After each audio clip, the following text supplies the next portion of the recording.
जब mutual fund India में आ चुके हैं उस समय से फंड्स की संख्या तो ज़्यादा ऊंची बढ़ गई है। और देखें तो स्पेशली पोस्ट कोविड में देखें तो 45 एएमसी कंपनी तो 1453 डिफरेंट म्यूचुअल फंड्स को हैंडल कर रहे हैं। इसलिए नए जनरेशन के लिए ज़्यादा आसानी बन चुके इन्वेस्टिंग के बारे में।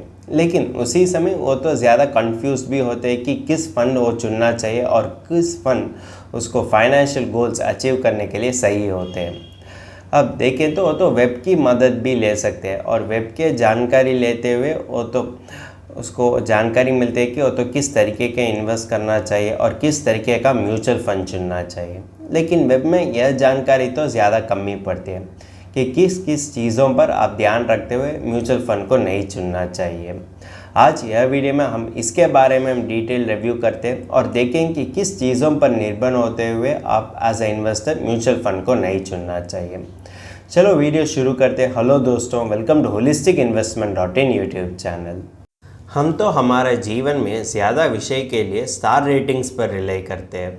जो भी हो, रेस्टोरेंट, होटल और के सर्विस चुनने में भी हम तो स्टार रेटिंग्स पर रिले करते हैं। हम सोचते हैं कि स्टार रेटिंग वजह से हमका डिसीजन मेकिंग तो ज़्यादा आसानी होते हैं। और आप देखें तो हम तो ज़्यादा कंपनी रिव्यूज़ और स्टार रेटिंग पर ज़्यादा विश्वास और भरोसा रखते हैं। ये तो सच्ची बातें होते हैं। लेकिन म्यूचुअल फंड तो इसी तरह हम तो नहीं चुनना चाहिए। अगर आप देखें तो म्यूचुअल फंड तो इस कारण के लिए उसका स्टार रेटिंग तो दे दिया जाता है। होते हैं कि उसका पास रिटर्न्स, ड्रॉडाउन्स, अल्फा जनरेटर और इन सब से तो किस तरीके से परफॉर्म कर दिया जाता है। यह सब तो स्टार रेटिंग डिपिक्ट करते हैं, लेकिन वो क्या डिपिक्ट नहीं करते कि वो तो भविष्य काल में किस तरीके से परफॉर्म करते हैं, वही ज़्यादा इम्पॉर्टेंट होते हैं। जो भी फंड आप चुनते हैं तो भी भविष्य काल में वो तो अच्छा परफॉर्म करना चाहिए। लेकिन स्टार रेटिंग तो वो जानकारी नहीं देने के कारण अब तो स्टार रेटिंग वजह से किसी भी म्यूचुअल फंड को नहीं चुनना चाहिए। अगर एक इन्वेस्टर सिर्फ रेटिंग पर निर्भर होते हुए किसी भी म्यूचुअल फंड चुनते हैं तो उसके लिए क्या डिसएडवांटेजेस होते हैं। तो पहले वो चुनने वाले म्यूचुअल फंड तो ज़्यादा अच्छा परफॉर्म कर रहे हैं और ये तो ग्रेट परफॉर्मेंस दिखाने के कारण उसके लिए 5 स्टार रेटिंग भी दे चुका है। लेकिन कुछ साल होने के बाद इसका परफॉर्मेंस तो थोड़े से नीचे गिर गया और 5 स्टार रेटिंग से ये तो 3 स्टार बन चुका है। इसी समय इन्वेस्टर के साथ दोनों में एक सिनेरियो तो पॉसिबल होते हैं। ऑप्शन ए, वो तो समय लगते हैं कि दूसरे 5 स्टार फंड को चुनने में, और इसके वजह से वो पहले जो भी फंड चुन कर दिया जाता है उसको रुकते हुए वो दो अदर फंड में इन्वेस्ट कर दिया जाता है, जिसके वजह से उसको स्टेबल पोर्टफोलियो रखने में ज़्यादा मुश्किल बच सकती है। ऑप्शन बी, अगर देखें तो वो तो LTCG टैक्स देने की ज़रूरत पड़ती है। इसके वजह से उसका कॉम्पाउंडिंग इफेक्ट से वो तो बाहर आने के कारण उसको वेल्थ क्रिएशन में ज़्यादा मुश्किल बच सकती है। इसलिए हम कह सकते हैं कि सिर्फ स्टार रेटिंग पर निर्भर होते हुए आप तो किसी भी म्यूचुअल फंड को नहीं चुनना चाहिए। स्टार रेटिंग तो करंट परफॉर्मेंस ही दिखते हैं, इसका अर्थ नहीं कि ये तो भविष्य काल में भी इसी तरह परफॉर्म करते हैं। Past performance is no guarantee of future returns. Please read the offer documents carefully before investing. अगर देखें तो ये तो सब म्यूचुअल फंड फैक्ट शीट में होते हैं और ये तो डिस्क्लेमर सेक्शन में दे दिया जाता है। लेकिन ये तो डिस्क्लेमर नहीं है, फंडामेंटल ट्रूथ होते हैं। हमारा दुनिया तो जल्दबाजी से बदलती ही रहते हैं और उसी तरह की मार्केट भी बदलती ही रहते हैं। एक समय में देखेंगे तो ज़्यादा इन्वेस्टर्स तो USA और चाइना में इन्वेस्ट करने के लिए इच्छा कर रहे हैं। लेकिन अब समय तो बदल गया, अब ज़्यादा इन्वेस्टर्स तो इंडिया में इन्वेस्ट करने के लिए इच्छा कर रहे हैं। अब देखेंगे तो हमारा दुनिया तो बदलती ही रहते हैं। उस समय आप तो किस तरीके से एक्सपेक्ट कर सकते हैं कि एक फंड तो आपको कंसिस्टेंटली रिटर्न दे सकेंगे। अब देखें तो हम एज इन्वेस्टर्स किसी भी फंड कंसिस्टेंटली हायर रिटर्न्स दे दिया जाते हैं, अब हम तो टेम्प्ट होते हैं कि उस सक्सेस हम भी लेते हैं। लेकिन हम जब उसमें इन्वेस्ट करने के लिए प्रयास करते हैं उसी समय वो फंड तो पीक रीच कर दिया जाता है। इसके कारण वो फंड तो डाउन टर्न एक्सपीरियंस करने का मौका तो ज़्यादा होते हैं और उसके लिए भी लोअर परफॉर्मेंस का टाइम भी आ चुका है। इसीलिए हम कहते हैं कि यह होता है कि लॉ ऑफ मीन रिवर्शन, जो भी चीज़ ऊपर पड़ती है वो तो नीचे गिरने का मौका तो ज़्यादा हो सकते हैं। इसलिए आप तो ज़्यादा सोचने की ज़रूरत पड़ती है कि आप किस तरीके का म्यूचुअल फंड चुनना चाहिए और देखते हैं तो आप तो सक्सेस पर निर्भर होते हुए किसी भी म्यूचुअल फंड को नहीं चुनना चाहिए। अब आपको जानकारी मिल चुकी है कि प्रीवियस रिटर्न्स पर निर्भर होते हुए आप तो किसी भी म्यूचुअल फंड नहीं चुनना चाहिए। लेकिन आप तो म्यूचुअल फंड किस तरीके के चुनना चाहिए, आप तो कंसिस्टेंसी पर ध्यान रखना चाहिए। इसका अर्थ होता है कि जो म्यूचुअल फंड आपके लिए कुछ साल के लिए नेगेटिव रिटर्न्स देते हैं और उसके बाद पॉजिटिव रिटर्न देते हैं, वो म्यूचुअल फंड के बावजूद जो म्यूचुअल फंड आपके लिए कंसिस्टेंट और ग्रेजुअल इम्प्रूवमेंट दिखा कर दिया जाते हैं, वो म्यूचुअल फंड ही आपको long term financial goals achieve करने में मदद कर सकेंगे। और जब आप उसी तरह म्यूचुअल फंड चुनते हैं तो आप तो वॉलीटैलिटी से बच भी कर सकते हैं और वॉलीटैलिटी को अवॉइड भी कर सकेंगे।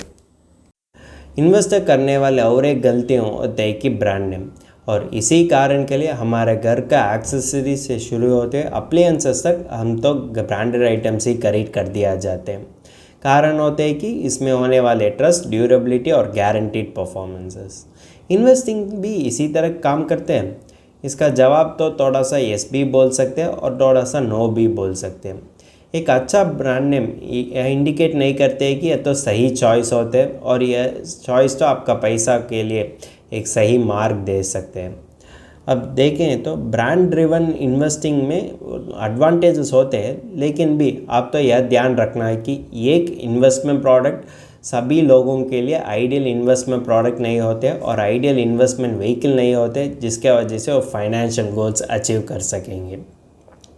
अब देखें तो एक ब्रांड तो आपके लिए एक सॉलिड रेप्यूटेशन तो बिल्ड करने के कारण आप तो इस पर ज़्यादा विश्वास और भरोसा रखते हैं, लेकिन उसका फील्ड तो भी अलग अलग पड़ती है। अगर देखेंगे तो एक एडिडास ब्रांड तो एक शू तरीके से ये तो अच्छा ब्रांड होते हैं, अच्छा ड्यूरेबिलिटी होते हैं, लेकिन एडिडास स्टॉक्स उसी तरह परफॉर्म करते हैं हम गारंटी नहीं कर सकेंगे। इसलिए हम कहते हैं कि उसका फील्ड अलग होने के कारण आप भी खुद रिसर्च करने की ज़रूरत पड़ती है कि यह स्टॉक में आप खरीदने की आवश्यक पड़ती है या नहीं।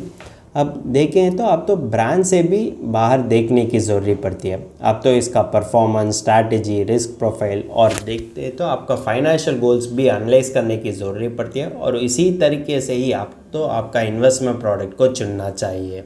नेक्स्ट हम देखने वाले चीज़ होते हैं कि इम्पैक्ट ऑफ इन्फ्लुएंसर्स। ये तो ज़्यादा पॉपुलर गलतियाँ होते हैं क्योंकि नए इन्वेस्टर्स यही गलती करने से ही वो तो गलती डिसीजन लेते हैं।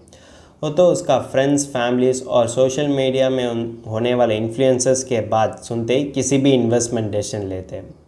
उसको समझ में नहीं आए कि इन्फ्लुएंसर्स तो उसका आइडिया नहीं कि इन्फ्लुएंसर्स किस तरीके से होते हैं। इन्फ्लुएंसर्स तो ज़्यादा प्रॉमिसिंग ही होते हैं और वो तो बोलते हैं कि यह फ़ंड तो 5 साल के बाद है तो ज़्यादा अच्छा परफॉर्म कर रहे हैं। और देखें तो आप इसी तरह सोचना चाहिए। इन्फ्लुएंसर्स का रिस्क अपटेट तो ज़्यादा हो सकते हैं, लेकिन आपका रिस्क अपटेट तो कम होने के कारण आपका इन्वेस्टमेंट व्हीकल भी उसी तरह होना चाहिए। और देखें तो फ्रेंड्स, फैमिली से बात सुनते इन्वेस्टमेंट डिसीजन लेना गलती सोच नहीं है, लेकिन भी आपका डिसीजन आप ही खुद लेने की ज़रूरत पड़ती है क्योंकि आप ही आपका पैसा इन्वेस्ट करने के कारण खुद डिसीजन लेता ही आपको जानकारी मिलती है कि यह फ़ंड आपका फाइनेंशियल गोल्स के लिए अच्छा फ़ंड हो सकेंगे या नहीं। अब देखेंगे तो जो भी फ़ंड आपका फ्रेंड्स और परिवार के लिए बेस्ट सूटेड होते हैं वो फ़ंड तो आपको आइडियल नहीं हो सकते।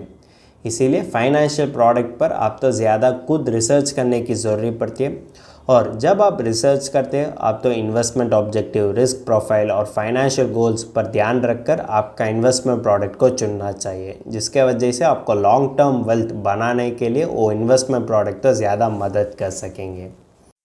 Net asset value. स्टॉक में देखें तो कम प्राइस के लिए खरीदना चाहिए और ज़्यादा प्राइस के लिए बेचना चाहिए, एक कॉमन मेथडोलॉजी होते हैं, लेकिन म्यूचुअल फंड NAV में भी इसी तरह हो सकते हैं। इसका अर्थ होता है कि जो म्यूचुअल फंड NAV 15 दिखते हैं वही आप खरीदना चाहिए अगर किसी भी म्यूचुअल फंड उसी कैटेगरी में NAV 50 दिखते हैं। इसका जवाब होता है कि नहीं, क्योंकि स्टॉक्स का NAV तो मार्केट डिमांड पर निर्भर होते हैं, लेकिन म्यूचुअल फंड तो उसी तरह नहीं है।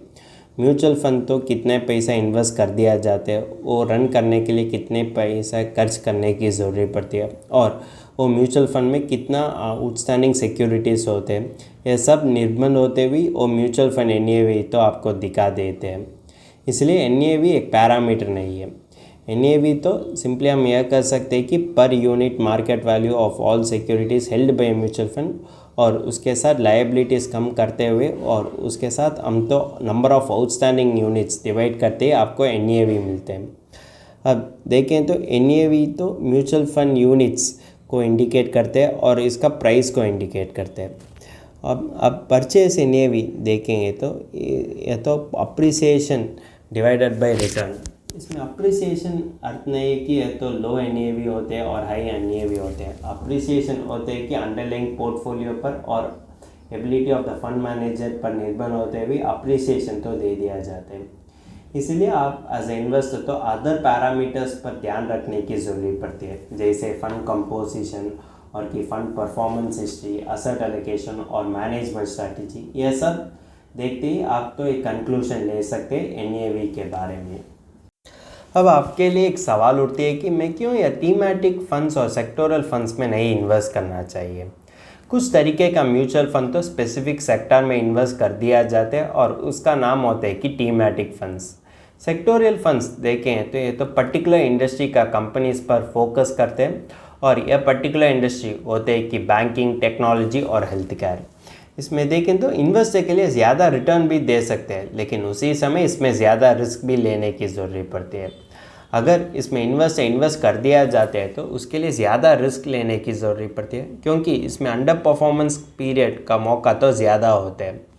अब देखते हैं कि आपका प्राइमरी गोल ऑफ इन्वेस्टिंग होना चाहिए कि आपका कैपिटल को आप सुरक्षित भी करना चाहिए और उसी समय आप तो एक इसी तरह इन्वेस्टमेंट व्हीकल चुनना चाहिए जिसके वजह से आपको अच्छा रिटर्न्स मिलते हैं। जब आप थीमैटिक फंड्स चुनते हैं तो आप तो डिलीजेंट मॉनिटरिंग करने की ज़रूरत पड़ती है और तरो रिसर्च भी करने की ज़रूरत पड़ती है। आपको मार्केट के इन एंड आउट बताने की ज़रूरत पड़ती है, जिसके वजह से आप तो एक अच्छा थीमैटिक फंड चुन कर सकते हैं। इसी कारण के लिए हम कह सकते हैं कि जब आप को एक्सपर्टाइज नहीं है उसी समय आप तो ये थीमैटिक फंड्स और सेक्टरल फंड से बाहर होने की ज़रूरत पड़ती है और वही अच्छी तरीके हो सकेंगे। जब आप एक्सपर्टाइज गेन करते हैं उसी समय आप तो थीमैटिक फंड्स और सेक्टोरियल फंड्स में इन्वेस्ट कर सकेंगे, लेकिन उस समय तक आप यह फंड से बाहर रखने ही एक अच्छा तरीका हो सकेंगे। हमने अब तक एक नए इन्वेस्टर म्यूचुअल फंड चुनने में करने वाले गलतियों के बारे में बातचीत कर दिया जाते हैं। बेस्ट म्यूचुअल फंड की बात ही नहीं होते। आज जो भी म्यूचुअल फंड स्ट्रॉन्ग परफॉर्मेंस दिखते हैं वो तो भविष्य काल में गारंटी नहीं है कि वो तो इसी तरह परफॉर्म कर सकेंगे। ये तो वाइस वैसा भी कह सकते हैं।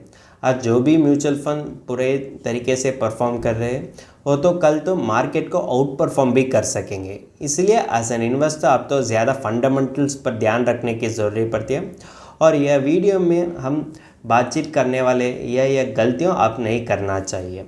अब देखेंगे तो म्यूचुअल फंड तो हर आदमी के लिए अलग पड़ती है और हर आदमी के लिए अलग गोल्स होने के कारण वो तो उसी तरह म्यूचुअल फंड ही उसको वो गोल्स अचीव करने के लिए मदद कर सकेंगे।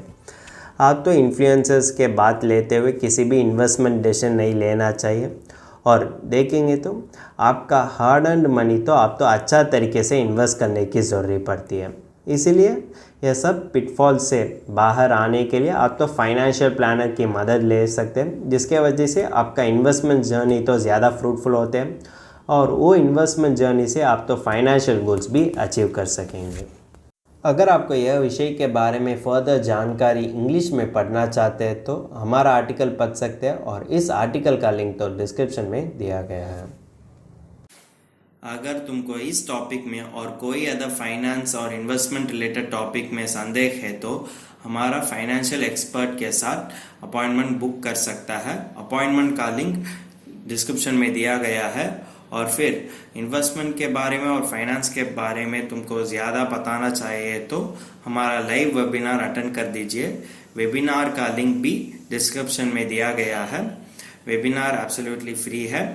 इस वीडियो तुमको पसंद है तो लाइक कर दीजिए, फ्रेंड्स के साथ शेयर कर दीजिए और ज़रूर सब्सक्राइब कर दीजिए। धन्यवाद।